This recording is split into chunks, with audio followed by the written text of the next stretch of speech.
Hey guys, so I am back from work and I want to talk to you about chapter 3 of The Compound Effect. Now, this chapter was really long. I think it was like around 40 pages long. So I'm not going to talk about the entire chapter. I think I actually want to divide it in half. But this chapter is called Habits. Now, I actually highlighted all the things that stuck out to me, and instead of me just trying to tell you off the top of my head, I just kind of want to walk you through some of the things that stuck out and how I want to apply it in my life. And I feel like it's so much better to have the book with me. Otherwise, whenever I try to share stuff off the top of my head, I feel like I end up making a ton of corrections on the screen here when it's time to edit. So bear with me. So it shouldn't come as a surprise that 95% of everything we feel, think, or do stems from a learned habit.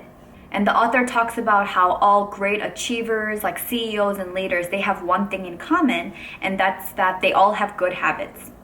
And it says, a daily routine based on good habits is the difference that separates the most successful amongst everyone else.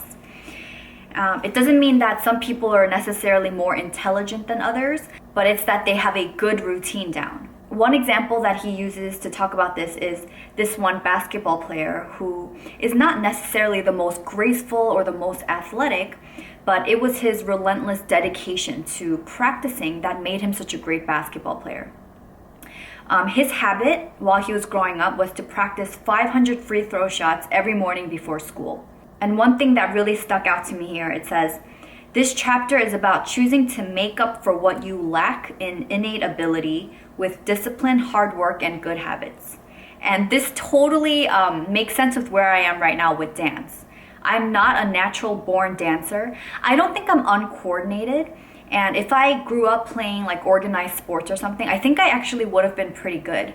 But dance is just something I have zero background in.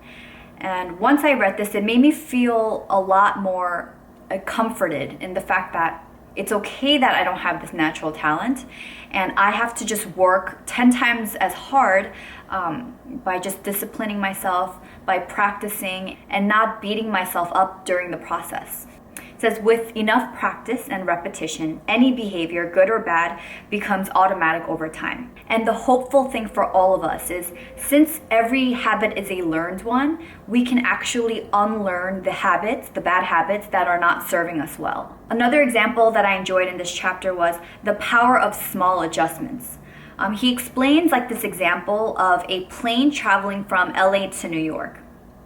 If the nose of this plane is pointed only 1% off course, it's almost like an invisible adjustment, right? The plane will ultimately end up about 150 miles off course. So it says, a single poor habit which doesn't look like much in the moment can ultimately lead you miles off course from the direction of your goals and the life you desire. This ties in with what I talked about last week about choices, the example with the friends where one guy decides to cut out 100-something calories a day out of his diet, whereas another guy decides he's not going to make any changes at all. And even though it's not visible for 2 years or so, the difference is drastic between the guy that cut out the 100-something calories and the other one that didn't. I think the other guy ended up losing some crazy amount of weight over the course of 2 years. And the last bit I want to share is called finding your mojo, your why power. So basically he says, to fight off your bad habits, having willpower is just not enough. He talks about how in order to attain your goal, whatever that may be, the big picture, right?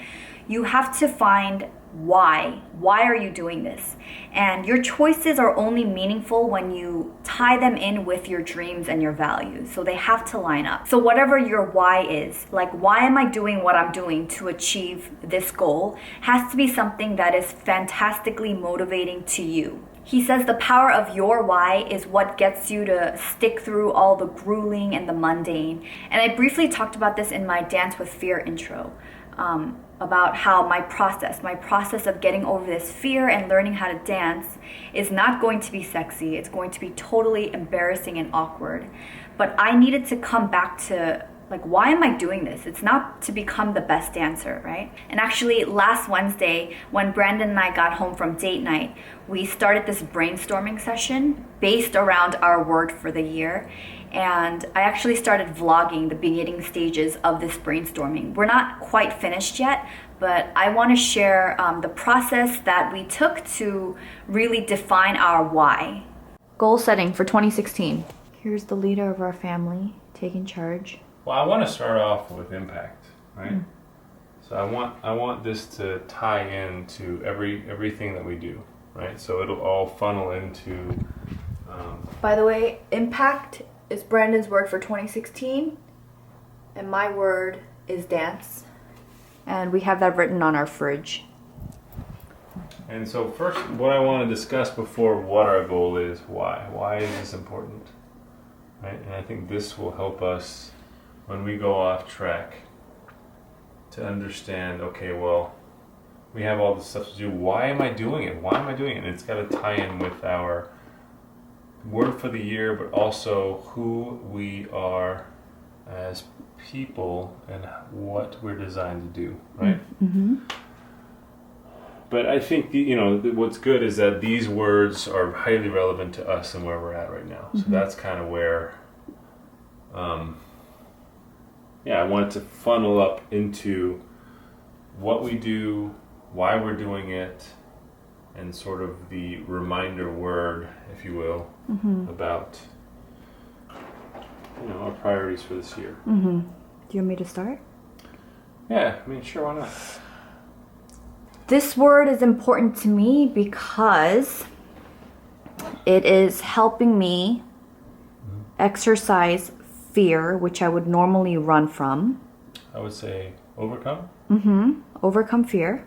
Overcome paralysis. Paralysis, yes.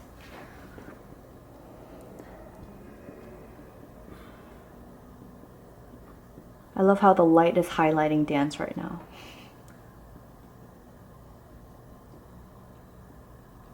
Results from fear, yeah.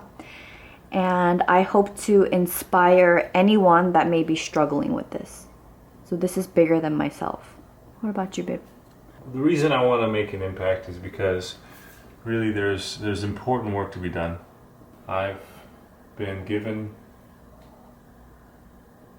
specific knowledge and tool sets to show people the way, if you will. I don't know if I want to word it that way. That's it for today, folks. See you later, guys. I love you. You're the best. So without being too repetitive, I do want to emphasize that when your reason is big enough, your reason for doing whatever it is you're doing, then most likely you'll perform whatever it takes to get there. When it comes to making decisions, it's much easier when you are sure of your core values. When faced with a choice, ask yourself, does this align with my core values? If it does, do it. If it doesn't, don't do it and don't look back. I know I keep referring to my dance thing, but this can really apply to anything in your life that you want to either add more in of or eliminate.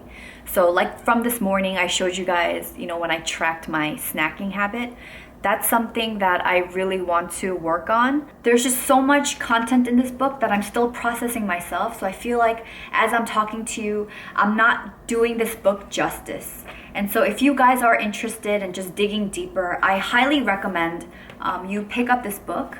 Yeah, it's definitely not like a light read before bed because all I can do is think about it nonstop. I hope this inspires you to think about your why power. Why are you doing what you are doing? What do you hope to achieve out of that?